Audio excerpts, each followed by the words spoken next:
Welcome, family, to another exciting episode of Thoughtful Thursday with your host, Pastor Andina, of Passing on the Mantle with Pastor Andina. Listen, so today I decided to keep it a little lighter. There's been so much going on in this world. Forget our nation, just in this world. I just wanted to take a time to just breathe and just start answering some of your questions and concerns that I've been getting, comments and likes and things. So I want to just talk to you. I'm going to answer some of your questions to the best of my ability. I'm going to give you the most truthful answer, of course, that you're always going to get from me. And we're just going to take it from there. So, as I have my production staff here with me, well, two of them.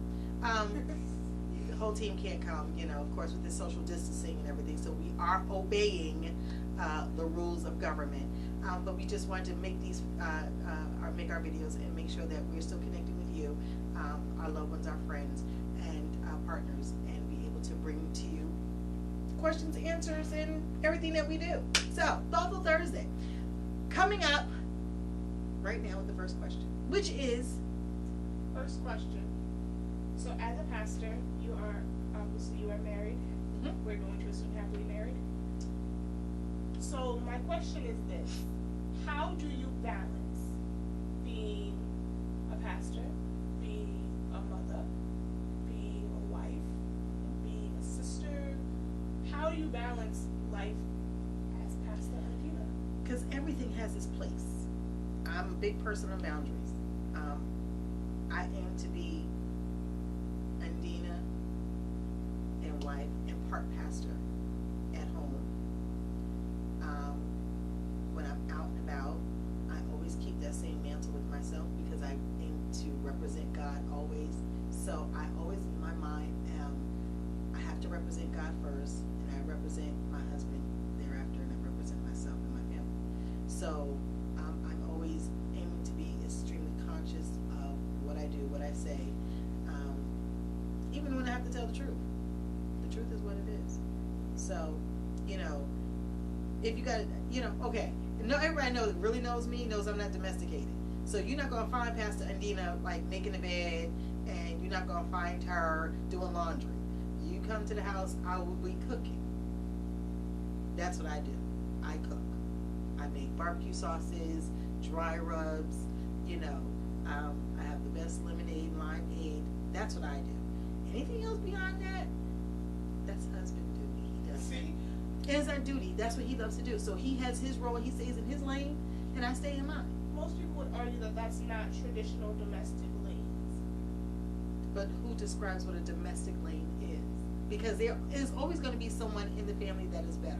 We're not living in the 50s anymore. I'm not good at housework. So I'm not going to stress myself into trying to go to work, come home, do the laundry, fix the meal for the kids, and then, my husband's sitting on the couch watching football. No. Everybody has a role. And if we're not in this together, then why are you here? But there are some people who still do believe in that 50s mentality where the women are supposed to, take care of the home, and, the wife, the husband's supposed to, to take care of the bill, take out the trash, all that stuff. I'm with you. Now, I'm going to say, does it work? And if it works for you, great. Okay. But if it does not work for you, then you need to find what your lane is, and you and your spouse agree that this is what I do best. There's one that's going to always balance money better. There's one that's going to do the domestication better. There's one that's going to cook better. So you find the lane in which you are best at, and you may be that stronger individual at doing it, then do it. But it has to be something that is doably agreeable between the two of you. No one's living in the house but you. Now, some people will say that, well, I was, like you pointed out in one of your earlier episodes, that we were never taught how to be married. We kind of just learned how to do it through trial and error. Right. With everything that you've learned in your life, raising children, being married, what is something you wish you knew that you could pass on to the generation that's coming up? I hate to see any couple curse each other out. I hate that with compassion, because for me, that is the greatest dishonor that you can do to either one. that's just disgraceful, because there's other language, because then that's showing me that you never learned how to communicate. So when I look at you, I'm looking at a person who has never matured in the fact of learning how to communicate. Then I also look at how is your developmental being when it comes down to expressing yourself and not getting what you want, but you're still crying out for what you want. There is a way to communicate to get what you want, and there's also a way to communicate to get what you need, and there's a way to communicate that within all of that you're still honoring one another. Language is extremely powerful. Words are extremely powerful. Right. And those are things that you can't take back. So if you already know that he's going to leave his sneakers in the middle of the floor, and it's going to aggravate you, then you need to figure out a way how to communicate that where he hears you, not just listening, hears you, and then how to communicate that this is something that you just don't like for him to do. And be truthful with it. I don't like it when you come home and you just leave your sneakers in the middle of the floor, because I don't want to have to pick up after you. Simple. But now, what is the solution to that? If he does do it again, are you going to start calling him an MF? Yeah. And now you've escalated to an argument. What resolution did that bring? Most people who do curse out their spouses will say, "Well, that's just how we talk. He understands me. I understand him. It works for us." Do you think it doesn't really work for you, because those are words that you never forget? Really? Even if it's just in a normal conversation, like there are females who take pride in being called a bad bee. There are females who believe that they are the main, the side, the first, the whatever, but they are trying to quote unquote reclaim some of these words. So then when you look at another woman that doesn't use that word, now I've seen this, and I'm telling you a real life story, that doesn't use that B word, right? Uh-huh. But she represents everything that your boyfriend, in this particular case, Mm-hmm. is looking for in a woman. Right. Okay? So all this bad, all that, Mm-hmm. okay? The same woman gave your boyfriend exactly what he needed with never having to use that B word. Mm-hmm. Never having to call him, if you will, a nigga. Never having to say things that he already feels emasculating him, but because your boys do it, everybody does it, you think that that's the right thing to do. And primarily because of where some people come from, that is the language that they do use. Right. I do understand that. But if someone else comes into your life and shows you something different, and you've always wanted that difference, but you just didn't know how to get it because everybody in your circle is still doing the same thing, Mm-hmm. but now someone has taken the time to nurture you. I watched that man leave that relationship, and now has become extremely successful because it took one word from a woman Wow. that he didn't know, that spoke something positive in him and showed him something different. Okay. Then it became, the girlfriend who was doing all the wifey things. Mm-hmm. Okay, now, it becomes a problem. But did you really know maybe he was already gone?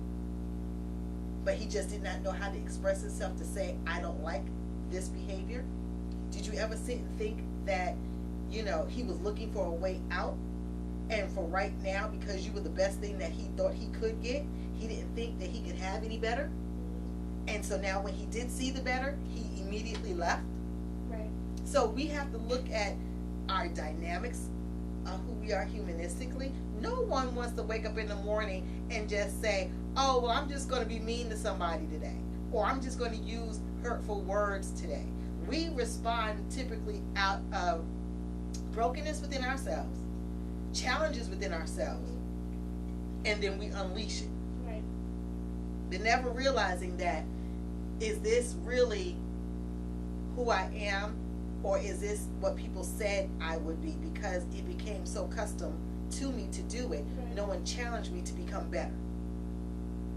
It's funny that you mentioned the challenge to become better, because a lot of people say that they want better and they want to do better and they want to be better than what they currently are and what they currently see in their situations and life circumstances. But I have found that a lot of people, once they are confronted with better, they often fight The change, because you're so used to. If you're used to getting crumbs, you will never know what this whole full slice of bread is. It's true. So now, the person that's giving you the slice of bread has to teach you how to think that even though all the ingredients are in the crumbs, you'll get a better taste if you had the whole slice. Mm-hmm. But most people will turn that person into their enemy, because most of the time, the better that you're Unteachable looking people. for, right? Most of the time, the better that you're looking for is coming from somebody who you like the message, but you don't like the message. Yes, and that's fine. I got preachers that I can receive your message, but if I had to fool up with you as a person, no thank you. But how would you be able to separate the person from the message? A lot of people don't want it, because I know, for me, speaking from personal experience, if I don't like you, I don't care how good your message is, I'm not going to receive your message. But you grow to a point of maturity of saying, you know what, it could be that message that may save my life. Mm-hmm. So that is a maturing that happens. I think I shared one time with Joyce Meyer. For years, I could not. She just, like, the sound of her voice just irritated me. I could not receive from this woman at any given moment. Mm-hmm. And it just took one day. I was walking past the church. I was in church, and I was walking past the office, and someone there had one of her tapes on. I forgot what Joyce said, but it just, my ears became open. And then for that season in my life, I was able to receive things from her that I needed, because I had to hear it in a different way at that moment. And the Lord will do that. You know, He will help you. There are times when, you know, you may be somewhere and you'll say, I don't like this person. I can't hear nothing that they got to say. And we'll say, I don't want to hear nothing from you. Yeah. Like, get out my face. Yeah. I'm done. Yeah. Then in the stillness and the quietness of your own time and your own thoughts, could you say that what they said was wrong? It's just the fact that you didn't want to deal with the truth at hand when it confronted you. So you closed your ears off because of who it came from, because of that vessel. Not because the message was wrong, but because the person that was delivering the message. If God could, listen, the Lord can use anybody, and if an ass can talk, why not someone that you may not physically regard, but the message be sound? I agree with the context of it. My only thing is this, and this is the last question that we have on the roster. What's making me think of is parents and their children. Mm-hmm. Because most of the time, And I will say, there were some parents that should have never had children, because you were not ready to have children. Whether it was you were still on drugs, or whether you still had a lot of brokenness, whether it was whatever life gave you that caused you to have children. Right. Now, is it repairable? No. Yes, it can be, if you want to repair. Now, who is going to be that person to say, I really want this? Mm-hmm. Even if I don't get it, I've learned how to navigate to make peace with it.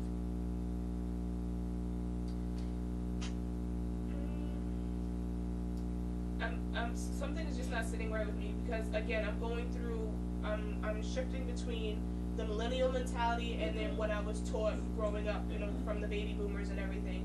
And a lot of the parents that I've encountered in my life, the baby boomers is going to tell you, you got to respect me no matter what. right? Okay. Versus The millennials are saying like, that well, you I need respect proof. is earned. Right. Right. I need you to show me. Mhm. And me being a millennial raised by several baby boomers, were like, look, if I'm wrong, but I'm not going to hit you because I'm the adult and you're the child. Right. So now we grow up with this thing where, oh, I don't have to admit if I'm wrong because I'm older, you're younger. There's nothing you can do about it. But remember, we so, talked about the solutions too. Mhm. Because, and remember we talked about how that there is a complete divide of language between the two. So the baby boomers didn't have a voice. Right. So they had to do what their parents told them, Right. i.e. my grandparents. Right. Okay? So now, because you were stifled, you believe in stifling. Which is true. And now the millennials are saying, well, you know what? I don't necessarily have to listen to that, but my process is different. So I'm going to tell you what you did. So because the baby boomers haven't figured out how to make apology for what they did, because they did authentically out of what they knew, now you got, you know, people going to counseling, people going to therapy in order to learn how to express themselves so that they can heal from the things that their parents did to them. Right. And so until, again, it's nothing wrong with it. It's about the communication, how we dialogue with it. Because 10 out of 10, there's something that was broken in the baby boom. Okay. So what advice would you give to a millennial that had to grow up with a parent that wasn't mature enough to have a child, so she had to be dragged through that, whether it was their mother or their father's maturity? Forgive them. Let's walk through the pathway of forgiveness to understand this is who they are. And again, some baby boomers will never admit that this was their problem, that this is what happened to their life, that this is what went on with them. And they're not going to be able to necessarily, because it's too transparent for us to put it into words, and then they don't know how to. So for me, it would be like my son and I had a conversation the other day. He shared something with me, and I said to you, I will never make you, if you will, do something to cover someone else. Because what you just shared with me is absolutely fact truth. You are entitled to how you feel about this situation, and I'm not going to, even as your mother, I'm not going to make you do something because they don't want to admit what they've done. Right. So now what I can do for you is give you the area of it's okay for you to feel that way, because what you're saying is absolute truth. I'm going to validate your truth, but then I'm going to show you that even though you may not necessarily care for the person, but care for what they represent. Just like I said, there's some preachers that I'm just like, I just don't get down with. But because they're a bishop, I honor God for the office, though I may not honor the person, because the person has shown me who they are. It had nothing to do with the office, because the person is what tainted the office. So I have to still honor God in the office because he says I have to. But the person, I have to pray for that the Lord gets them right, covers them, and I still have to pray for them as being my brother or my sister. That's good. That's good. So that comes with spiritual maturity. So there is a separation. There is a divide. But you have to know how to make peace and be at peace with it in the separating and the divide. That's good. So, I love you. This is Thoughtful Thursday with Pastor Dina. Listen, go to our YouTube channel, like, subscribe, share, turn on your notifications so that you'll know every week when we're on. Monday Manna, Thoughtful Thursday. Listen, and while you're doing all of that, share the love of God. Forgive those that you need to forgive. Move on, because there is healing for you. All right? I love you. Thank you once again for tuning in.